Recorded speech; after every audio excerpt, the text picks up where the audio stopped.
Shalom saudaraku jemaat GKJ Wirobrajan. Salam sejahtera dalam kasih Kristus. Kembali kita di sini dalam persekutuan online yang memberikan kesempatan buat kita untuk saling melayani dan saling menguatkan dalam iman. Seperti yang sudah dikisahkan yang lalu. Dalam pembatasan pergaulan sampai dengan menghadapi kehidupan yang baru. Saat ini kita kembali diperhadapkan dengan pergumulan dalam pelayanan dan studi anak kita yang di masa-masa pandemi seperti ini.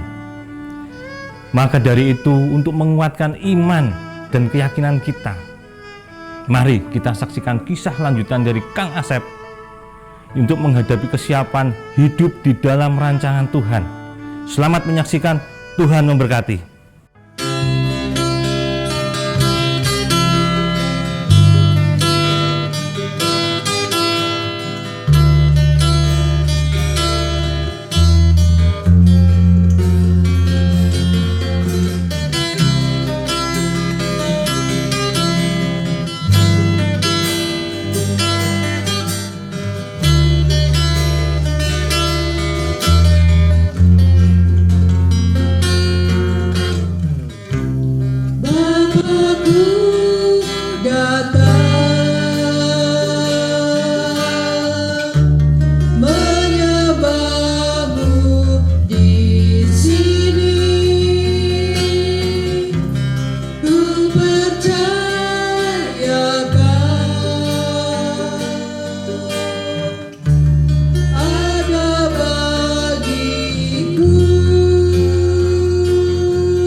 Pak Wildan. Monggo Pak, pinanar rumiyin. Nggih, matur nuwun. Kula gantos sekedhap nggih. Siap. Pak Anung, Elok tenan nih Kang Asep saiki. Iki setahun yang lalu saya datang ini belum marmer ya sekarang, udah marmer. Oh iya. Iya, dulu itu triplek loh ini nih. Dulu iki yo simpuk saiki wis Bener. atas ya. Saiki keramik jan. Apik ya. Dulu sini lincah, ini belum kayak gini nih. Bah, lalu Sukses. seneng dan sukses tenan. Oke. Duh, Nggih. ngapunten. Nggih. Nenggon iki, Pak. Mboten Nggih, apa. apa. Pripun, Pak? Nggih. Sehat toh? Sehat, Pak Wildan. Bingah. Terus cekak awas mawon. Sowan kula kalian Pak Anung. Nika yang pertama adalah kami silaturahmi. Setelah 1 tahun, 2 tahun yang lalu kami sowan, ini baru kali pertama. Setelahnya itu kami ikut bangga, ikut seneng melihat kehidupan baru Kang Asep. Yang kedua, cekak aos, langsung saja saya matur bahwa saya dengan Pak Anung kami berdua itu datang diutus dari ruang kemajelisan. Seperlu yang menyampaikan tawaran dari gereja terkait dengan 2 bulan ke depan itu ada pelerehan kemajelisan, ada beberapa majelis yang lereh, kemudian ruang kemajelisan kosong.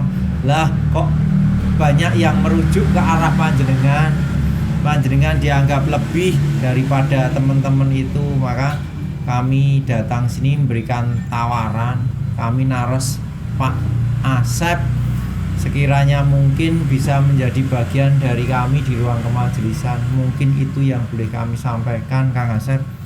Aduh. Pripun nggih, Pak? Saya itu merasa belum siap, Pak Wildan, Pak Anung.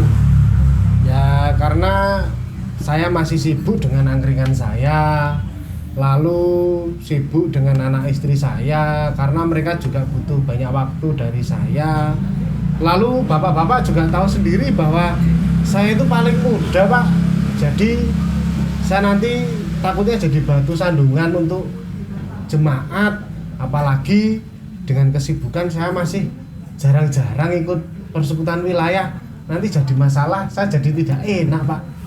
Nggih, Kang Asep. Saya juga punya pengalaman seperti Kang Asep dulu. Saya juga ketika ditawari oleh majelis untuk menjadi majelis baru juga saya juga merasa belum siap. Itu jawaban pertama saya waktu itu. Kemudian di samping kurang siap, saya juga waktu itu kesibukan yang pasti juga belum siap juga karena kita sibuk bekerja. Kemudian yang paling saya ragu itu ya saya juga merasa imannya itu belum cukup ya untuk ikut melayani Tuhan di gereja. Nah, tetapi waktu itu saya juga berpikir, bergumul gitu. Apakah saya ini bisa untuk menjadi majelis, untuk ikut melayani jemaat? Dan saya juga merasa kok menjadi majelis itu juga sebenarnya bukan apa, itu juga panggilan dari Tuhan sendiri begitu Kang Asep. Jadi apa namanya ya, monggo Kang Asep bisa pergumulkan terlebih dahulu nggih. Nggih. Pak Wildan. Mungkin begini Kang Asep, lebih tepatnya Pak Anung juga, jangan ini menjadi beban Kang Asep secara pribadi, tapi jadikan ini adalah beban permasalahan keluarga. Panjenengan sudah punya keluarga, monggo yang pertama tawaran dari majelisan jenengan pertimbangkan, jenengan berikan tawaran kepada anak dan istri, digelar, digulung, hasilnya nanti kiranya yang terbaik dari Tuhan. Ya, betul. Ya, nanti Pak Yosep akan datang ke sini kembali meminta jawaban panjenengan. Jadi jangan dijawab sekarang, pertimbangkan dulu. Mungkin gitu lebih baiknya Pak Yosep. Oke, baik Pak, nanti saya bicarakan dengan istri saya dulu, Pak. Tapi ini santai-santai dulu, Pak. Oh, Saya oke. ambilkan minum, nggih. Siap, nggih, matur nuwun, matur Sudah. nuwun, nggih. Nggih.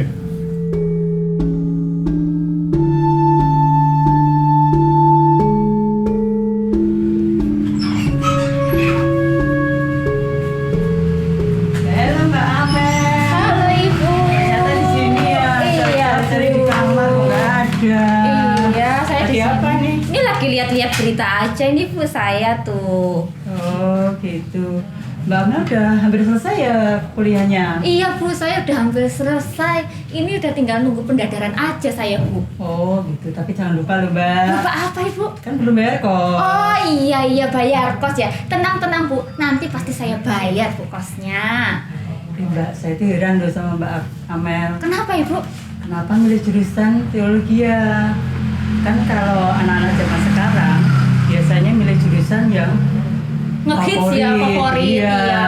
Kayak kedokteran atau teknik sipil Iya, gitu. iya. Orang tuanya kan jadi bangga, wah anak saya jadi dokter nih, jadi insinyur nih. Iya, gitu. iya. Kalau teologi? Ya yang menarik itu Bu, kalau teologi kan yang pertama saya nggak harus bersentuhan tuh Bu sama yang namanya darah. Saya nggak harus bersentuhan sama yang namanya jarum. Saya itu paling alergi Bu, kalau lihat darah sama perjaruman itu saya tuh takut. Jadi ya nggak gitu. mungkin toh Bu saya ngambil jurusan kedokteran.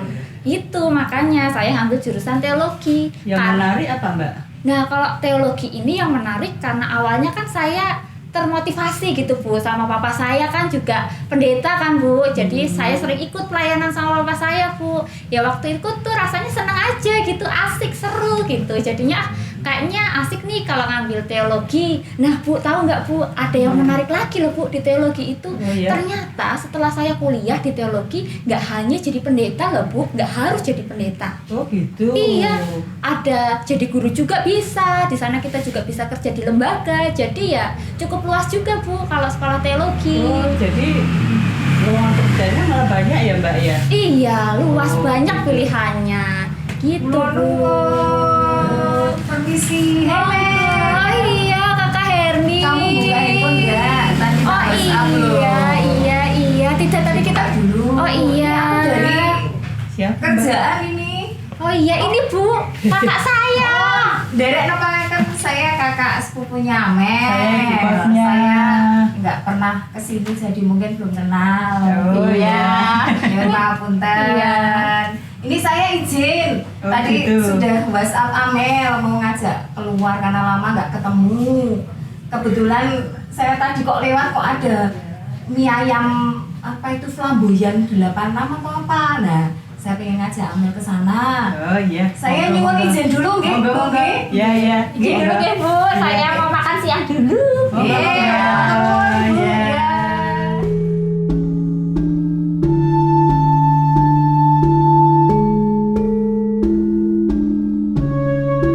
Gimana Mel? Kamu udah hampir selesai toh? Tinggal pendadaran aja toh? Iya, tinggal pendadaran aja. Oh, Selamat datang, Mbak. Nggih, Selamat Bu. sore. Iya. Mau pesan apa, Mbak? Di sini ada apa aja Bu? Mie ayam original, mie ayam bakso pangsit original, mie ayam balado. Iya. Pokoknya mantap. Mau Iya, pesan apa, oke. Mbak? Kamu pesan apa? Aku mau mie ayam pangsit bakso. Ya, saya mie ayam goreng aja Bu. Ayam goreng. Oke. Minumnya apa, Mbak? Minumnya kamu apa? Mau es teh aja. Ya, sama Bu, saya juga es teh. Es tehnya 2 nggih. Ye. Sudah, Mbak. Nggih, sampun. Ya. Tunggu sebentar ya, Mbak. Nggih, terima kasih Bu.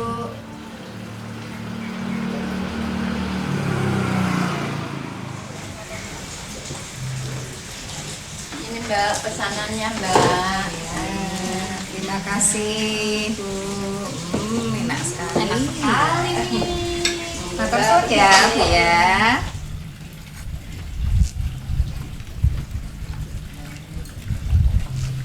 Loh, Mbak Herning tadi. Weh, Halo. gimana kabarnya? Baik, Mas. Ini baru pertama kesini ya? Iya. Wah, matur nuwun sudah kersa Lah rawuh saya tuh kesini. lewat kan, ini Mas Kakak kok buka mie ayam Wah, saya. nggih. Ini Wah, memang ini saya ya, nyicip. ya mencoba usaha. Oh Jadi, iya. Mbak menawi cocok. Kelihatannya Ini kok wah. Menarik ya? Nggih. Nah, nggih. Nggih. Ini kok Mbak sinten? Niki adik sepupu, wah malah lali kenal ke. Saking terpananya, ini adik sepupu saya. Nggih, daerah tepan Mbak. Ini Mbak Amel Mbak namanya, Amel, Amelia. nggih. Kula Mas Kakak. Oke, adik sepupu saya ini kan sekolah di teologi Mas. Oh, nggih, nggih, nggih. Udah hampir selesai, tinggal pendadaran aja. Oh, saya. Nggih, monggo sekecake. Nggih, matur nuwun, saya cicip ya Mas Monggo, ya. monggo, Dik. Ya.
Mas Bintoro mriki. Lah iya kuwi aku ki kan mau mubeng-mubeng. Ora entuk orderan tandane. Wangel golek orderan. Wangel to saiki. Iya, makane kuwi aku mampir kene. Makane tak batin, amer tamu kok ora nggawa oleh-oleh Lah kosongan. kowe ngerti dhewe to, nek aku ki sepi orderanku. Wah, iya, Makane ngerti. aku rene. Oh, beris mengko tak gaweke ombe. Oke. Nah, niki to Mas. Piye? Beneran pas sampean mriki niku sebelumnya tadi ada tamu. Mas Wildan sama Pak Anu. Walah, Mas Wildan karo Pak Anu. Ayo sing Pak Guru karo pengusaha lho. Iya. Nah, saya itu tiba-tiba ditawari untuk menjadi majelis di Ya gereja. sip tuh. Apik banget lho kuwi. Tenan. Wis genah kowe pas banget. kuwi. Waduh, pas. Tak dukung 100%. Wah, ya aja ngono kuwi Mas, kaya partai wae. Sik tak critani. Piye? Tadi saya itu ditawari menjadi majelis. Tapi yo saya sebenarnya belum siap, Mas. Yo disiap-siapke. Loh, saiki piye to, Mas? Aku isih dodol angkringan. Anak bojoku ya butuh waktu. Toh? Terus persekutuan wilayah we ya sok teko, sok ora. Saya itu malah takutnya menjadi batu sandungan untuk warga jemaat, Mas. Aku wis dadi majelis. Oh, dadi majelis kok jarang persekutuan. Dadi majelis kok ora tau ketok. Kan malah jadi batu sandungan. Kok malah dadi dosane kabeh. Saya itu masih belum siap, Mas. Coba nek jenengan sing ditani pripun? Udah jelas rahasia. Wah, gitu. Iya betul, aku ya rahasia. Jenengan Soalnya rahasia. nganu apa? Kuwi ku kesiapan iki lho ning ati iki lho. Nah iya Mas, podo, aku ki ya durung siap. Makanya mau ya disarankan kalau Pak Wildan, Pak Anung, aku kan rembukan pro bojo-bose. Nah iya, betul Tapi kuwi. yo, piye ya Mas? Tak pikir-pikir yo, Mumet ya? mumet ya Mas. Ah, mumet-mumet ngene iki wis panas to.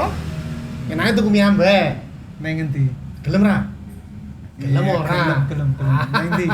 Ning Flamboyan 86. Mie ayam cerak omahku ngene iki. Oke. Gelem to? Gelem banget. Yo, ndak aku diboncengke. Yo.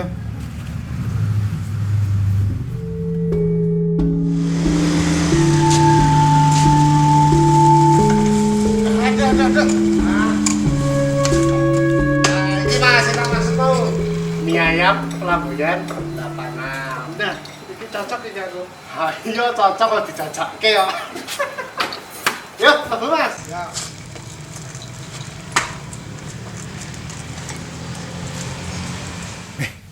Kita aku kenal karo ibu sing ning kono lho, Mas. Kayak iki Bu Herning. Biyen kan aku wis tau cerita to. Iya. Kelingan ra? Kalingan. Mesti ra kelingan mesti. Kalingan. Tenan. Tenan saiki aku kalingan. Ah, wis tak critani Bu Herning sing ayu ya lho. Nah, tak kenal iki kita Bu Herning ya. Iya. Yo, Iya. rono ya Mas. Oke. Ben dijajakke. Yo, rono yo. Jare kan jajannya aku. Oh, ayo. Sama saya jagane kan. Coba aku wele jajakke ya. Iya, Mas. Bu Herning. Mas Septian ini. Nggih. Oh, nggih, monggo. Saya gabung di sini boleh, Bu? Monggo, silakan. Pak Mas Nur, Septian, Bu. nggih, monggo. Ya. Mas siapa ini? Ini Mas Bintoro, Bu. Oh. Ini Bu Herning, Mas. Oh, iya. Tuh. Nah, ini kebetulan saya ketemu Bu Herning. Nggih, pripun Kang Asep? Saya itu mau sekalian cerita, Bu. Nah, tadi pagi itu Pak Wildan dan Pak Anung itu ke rumah saya. Oh. Mengajak saya untuk bergabung menjadi majelis. Wah, cocok itu. Nah, Lah pripun? tapi itu saya masih ragu, Bu. Lah kenging napa kok ora? Nah, sekarang angkringan saya kalau pas rame juga repot. Anak istri saya juga butuh Perhatian, waktu. Iya, betul. Oh. Lalu gitu. saya itu persekutuan wilayah ya kadang ikut, kadang enggak karena kesibukan. Saya takutnya tuh nanti jadi batu sandungan buat warga jemaat. Oh gitu. Kan malah jadi nggak enak. Iya. Gitu, Bu. Wah, piye iki? Jadi gini Kak Herning sama Kang Asep, sebenarnya saya pun juga ya sedang mengalami kedilematisan lah. Saya ini kan sudah mahasiswa akhir. Saya tinggal nunggu pendadaran saja. Nah, setelah itu kan saya harus menjalani proses pemanggilan kependetaan. Nah, ini loh yang membuat saya tuh jadi dilema gitu. Apakah saya tuh nantinya juga akan menjalani panggilan sebagai pendeta gitu, melayani di jemaat Tuhan, di dalam gereja gitu kan. Sedangkan saya ini kan sebagai seorang perempuan. Sebenarnya ya mungkin sudah ada beberapa pendeta perempuan, tapi kan masih banyak yang memandang perempuan itu sebagai sesuatu ya yang kurang sempurna atau ya kurang pas lah dibanding laki-laki seperti itu. Dan yang kedua itu juga ya usia saya kan juga masih muda. Nah, saya juga mungkin ada kekhawatiran apakah jemaat nanti bisa menerima saya yang masih muda dan sebagai perempuan ini. Itu sih sebenarnya kegelisahan hati saya. Ya saya juga merasa seakan apakah saya tuh mampu gitu loh. Saya apakah layak untuk melayani Tuhan di dalam jemaat.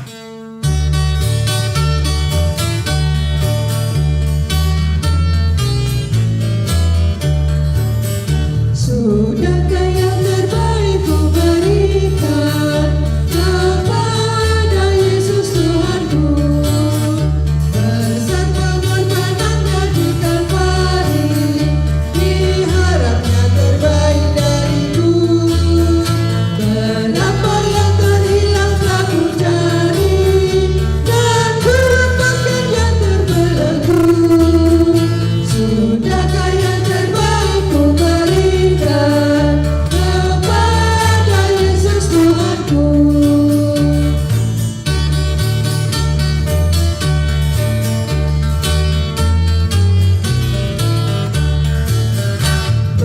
Begitu banyak waktu yang terluang, sedikit pun pribadinya, sebab kurang kasihku pada Yesus, mungkin hancur pula hatinya. Berapa yang terhilang telah ku cari, dan ku lepaskan yang terbelenggu. Sudahkah yang terbaik ku berikan kepada Yesus Tuhanku.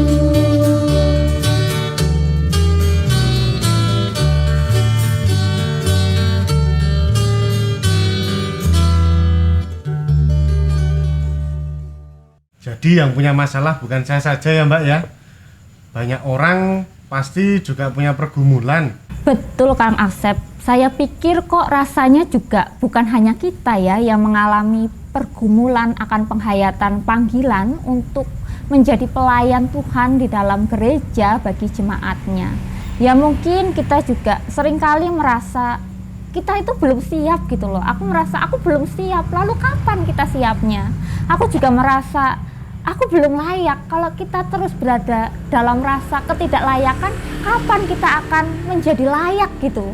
Dan mampukah kita untuk mengemban tugas tanggung jawab panggilan melayani Tuhan di dalam jemaatnya?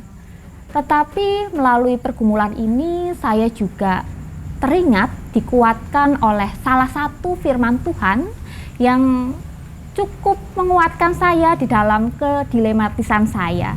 Saya teringat firman Tuhan di dalam 1 Tesalonika 5 ayat yang kedua, itu bunyinya seperti ini. Hari-hari Tuhan itu datang menghampiri kita seperti pencuri di waktu malam. Maksudnya apa? Maksudnya kita tuh tidak pernah tahu gitu loh, kapan kesempatan itu terus ada bersama kita. Kita tidak pernah tahu seberapa lama sih waktu kita melayani Tuhan di dunia ini. Kita tidak pernah tahu gitu loh. Jadi ketika kita hanya terus terkungkung dalam rasa kecemasan, kekhawatiran kita, ya kita tidak akan bisa melayani Tuhan. Karena sebenarnya kan yang memampukan kita, yang melayakkan kita untuk menjalani tugas panggilan ini, ya Tuhan sendiri dengan kuasanya, dengan pertolongan Roh Kudus yang tentunya menyertai perjalanan langkah hidup kita untuk mengemban tugas tanggung jawab ini. Jadi menurut saya ya kita harus mulai beranilah melangkah untuk lebih lagi bagi kemuliaan nama Tuhan untuk berani mengambil langkah besar lah. Karena kan ketika kita berani mengambil langkah panggilan ini untuk melayani Tuhan dalam jemaatnya, toh upah kita itu nggak main-main loh Kang Asep. Upah kita itu kehidupan abadi bersama Tuhan, bersama Bapa di surga. Ya mungkin rasanya apakah kita bisa membagi waktu? Kalau saya pikir kok pastilah Tuhan nanti akan memberikan waktu bagi kita untuk kita melayani Tuhan di jemaatnya, tapi juga Tuhan akan memberi waktu untuk kita untuk bersama keluarga tentunya. Dan usaha kita pasti juga akan diberkati kok sama Tuhan. Itu sih kalau dari saya Kang Asep yang menguatkan saya itu. Jadi sekarang mari kita satukan hati kita di dalam doa. Mari kita berdoa. Bapa, terima kasih untuk penyertaan-Mu di dalam kehidupan kami yang tiada henti. Terima kasih untuk penyertaan-Mu di dalam sukacita kami maupun di dalam pergumulan kami. Bapa, kami yakin dan percaya di setiap panggilan-Mu terhadap kami yakin Engkau yang akan menyiapkan kami untuk menjadi hamba-Mu yang melayani jemaat-Mu di gereja. Kami pun yakin dan percaya Bapa, kuasa-Mu lah yang melayakkan kami untuk menjadi pribadi-pribadi yang layak untuk melayani-Mu di dalam jemaat-Mu. Kami pun percaya ya Bapa, bahwa Engkau yang akan memampukan kami untuk dapat mengemban tugas tanggung jawab panggilan-Mu bagi jemaat-Mu di gereja-Mu ini. Berilah kami senantiasa hikmat-Mu ya Bapa, supaya kami dapat senantiasa melayani hanya bagi kemuliaan nama-Mu saja. Jika sebentar lagi Bapa, kami pun juga akan kembali pulang. Engkau sendiri yang menyertai kami, melindungi kami di perjalanan hingga sampai ke tempat kami masing-masing. Terima kasih ya Bapa untuk perjumpaan yang boleh terjadi pada hari ini. Terima kasih Bapa untuk setiap cerita, untuk setiap pergumulan yang boleh kami dengar satu dengan yang lain. Kiranya perjumpaan kami pada hari ini menguatkan iman kami, meneguhkan kami dalam pelayanan-Mu. Di dalam Kristus Yesus kami berdoa. Amin.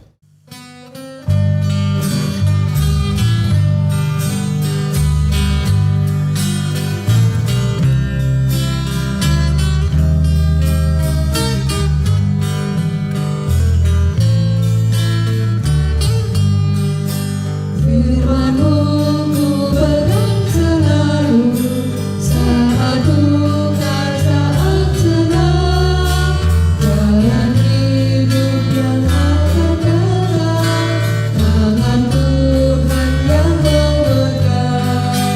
Pencobaan menghimpit aku, yang mencari keluhanku.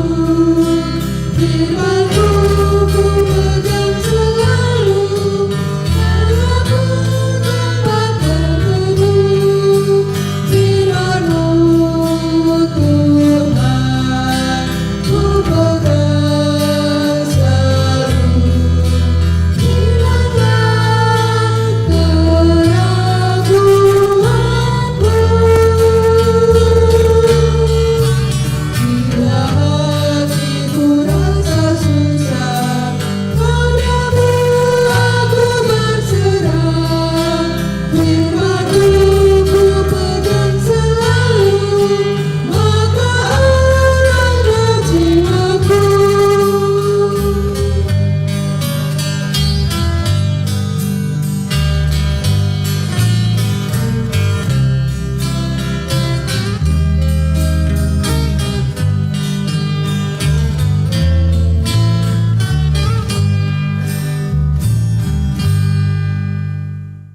Wah, terima kasih Mbak Amel atas renungannya.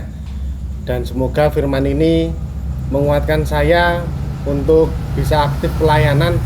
Begitu Bu Erning, Mbak Amel. Pak Asep. Dan yang jelas bagi Tuhan itu tidak ada yang mustahil.